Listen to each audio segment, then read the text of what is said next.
We're here in Padova, which is a town in the northeast of Italy. It's a World Horse Welfare and Horse and Hound trip to look at the end product of the meat trade and see who's selling it and who's buying it in the market behind us, just to see what the trade and the demand is.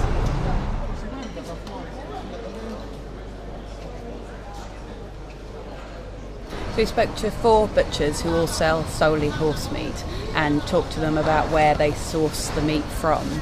2 said they go out and see the horses. They're here in the very local area and they go out and see them, make sure they've led comfortable lives, and they're slaughtered locally as well. They said that's important to them for the quality.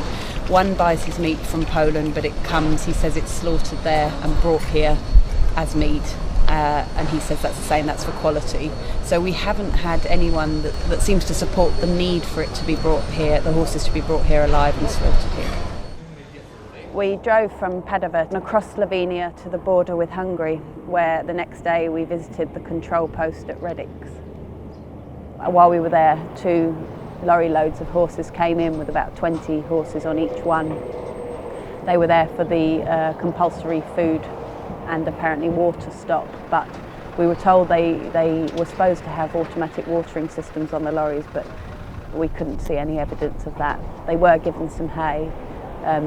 We could see the partitions are in place, which is great and a huge improvement on how it used to be, but some of the partitions were very small. The horses didn't have a lot of space at all. And then from there we and the horses drove back from Hungary to where we are now, which is near Prosecco, near the Italy-Slovenia border. And there we saw 4 lorry loads of horses, so about 80, at the control post at Prosecco.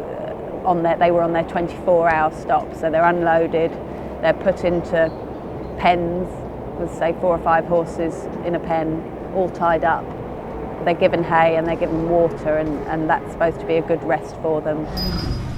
They're in the Prosecco control post. This is the last stop before they go to the slaughterhouses.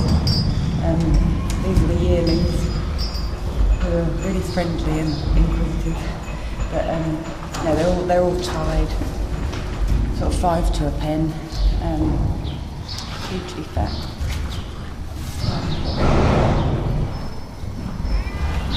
Covered in fat. I can't do it, sorry. When they were off the lorries, we could really see the condition they were in. We were told that the horses are sold at the market in Poland for a price of €3 a kilo of meat, and so therefore they were very, very fat. It appeared some of them may never have been out of the barns, almost like battery farming of horses. They were plastered in filth, and where they've been molting, the hair and the filth were hanging off them. A lot of the tails were cut really short at the hock, up at the hock level, to, I assume, prevent them getting too dirty, so at least it wasn't summer and they weren't losing their fly whisks. We saw some fighting where the horses were packed in tightly together. There were a lot of restlessness, not like what you'd hear in a normal yard. They weren't neighing to each other. They were very, very, very silent in that way. There were quite a few foals, quite a few yearlings, and I think the key thing is there were some, if you look past this huge obesity that a lot of these horses had, you could see what they could have been or could be. There were some lovely youngsters that still seemed to trust people. They came up to us, they were friendly, they were inquisitive, because a couple have got loose, so they could come up to us. They were like any other horses. They were like my horses or your horses. They just had the bad luck to be born elsewhere. There are what looked like could have been some lovely horses. There's a stallion in the barn next door who looks like he could have been a real nice show type, but he's grossly overweight. A lot of very, very fat horses that look like they've just kept in barns and been made to get fatter and fatter, and then they've been sold, and that's it. Next time they come off the lorry, they'll be in the slaughterhouse. One thing that has been made clear to me, this really wasn't nice what I've seen over the last couple of days, but it is so much better than how conditions were however many years ago.